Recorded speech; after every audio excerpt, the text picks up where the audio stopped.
What an incredible display of Catholic perseverance that is. After so many years of marching, we have the joy of seeing the impossible made possible. God has blessed our efforts, and the first goal of overturning of Roe v. Wade decision has been achieved. Some believe there's no longer a reason to march, but I'm of a different mind. Here are 3 major reasons why everyone should still do the march. Howdy and welcome to America Needs Fatima. My name is 𝗠𝗵𝗿𝗲, and before we get going, make sure to hit subscribe and click the notification bell so that way you never miss out on another story of Mary. Oh, and make sure you comment down below and share your thoughts on today's topic. I'm looking forward to reading what you have to think. This year, we have a lot to celebrate. The whole pro-life movement has been energized by the Dobbs decision, which overturned Roe v. Wade. But as the euphoria fades, the reality of the fight ahead is beginning to sink in for pro-lifers. The defeat of Roe was a huge step forward, but let's remember, it's only a step. We'll have to take many more steps to make America totally abortion-free, and the left knows that all too well. But aside from abortion, America Needs Fatima marches for a return to moral order and the total conversion of America. As we stated in our videos from previous marches, and as you'll hear here again, we march to fight for life, but also to fight against the whole culture of death, from euthanasia to same-sex marriage and Hollywood liberalism. So as promised, on to my 3 major reasons why Catholics still march. These reasons have their root in valuable lessons we have learned from the decades-long struggle to overturn Roe. Number 1. Catholics have learned that things seemed impossible can be made possible by God's grace and our efforts. Our efforts, and above all our prayers, prove that with God, all things are possible. So we must not doubt that if Roe was overturned, then so can all abortions be eliminated in our times. Number 2. Catholics still march because we have learned during this long struggle against Roe that the adversary is vulnerable and weak. The pro-abortion side still has an overwhelming advantage in terms of money and media, but that's all. Its media do everything possible to support the lies of reproductive freedom, but these advantages are erased by the hideousness of abortion. Everything is done to try to hide its ugliness, but they have grown weak. The aging pro-abortion activists have failed to attract today's youth to its cause, whereas on the pro-life side of things, we have these people fighting for our cause. Number 3. The third reason why Catholics still march is that perseverance is vital to this fight.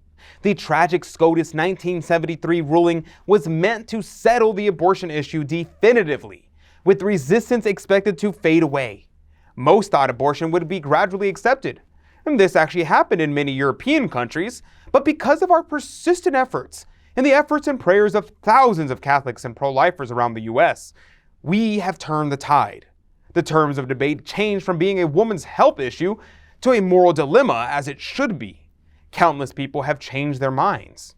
Every year, hundreds of thousands of protesters, many of them young people, gather annually at the March for Life. This year is no different. The march mobilizes activists nationwide, and it inspires pro-lifers worldwide. So you see, it's crucial for America Needs Fatima and for Catholics to continue to march, because we believe that a post-Roe America must reject the entire sexual revolution, from contraception to no-fault divorce to the present-day LGBTQ+ agenda. Just as pro-life Americans cannot rest while procured abortions remains legal in any part of the country, so post-Roe America must not rest until every last moral destruction wrought by the sexual revolution has been reversed, because it's a revolt against God's moral law. Our challenge is not only to oppose, but to propose. What I mean by this is that we want to not only eliminate abortion, but we want to uphold purity and true marriage, because that is what conforms to human nature and brings out the best in individuals. Imagine for a minute a world that ensures every child has a father and mother and grows up in a healthy family atmosphere. Think that's impossible? If we had a society that upholds Christian morals and rejects sins of impurity, that is the best guarantee of an abortion-free world. Some say this can't be done. Such a counter-revolution is beyond the reach of a world so enslaved to promiscuity and impurity. But we faced similar claims in 1973 after Roe v. Wade. To those who say it cannot be done, we reply that it was already done once and can be done again, with God's help. It only means we need to redouble our efforts and call on God and Our Lady to compensate for our disproportion with the adversary. God and His grace have sustained us over the years and will continue to do so, but only if we ask Him. Just remember, the entire liberal order that gave us Roe is crumbling before our eyes. After suffering the consequences of living in a godless society, people are searching for other solutions. You probably know some of these people personally. So as we march this year, let's thank God for victorious overturning of Roe v. Wade, but let it catapult us over to the next phase of the pro-life crusade. May God use our legal and peaceful action to change hearts and minds.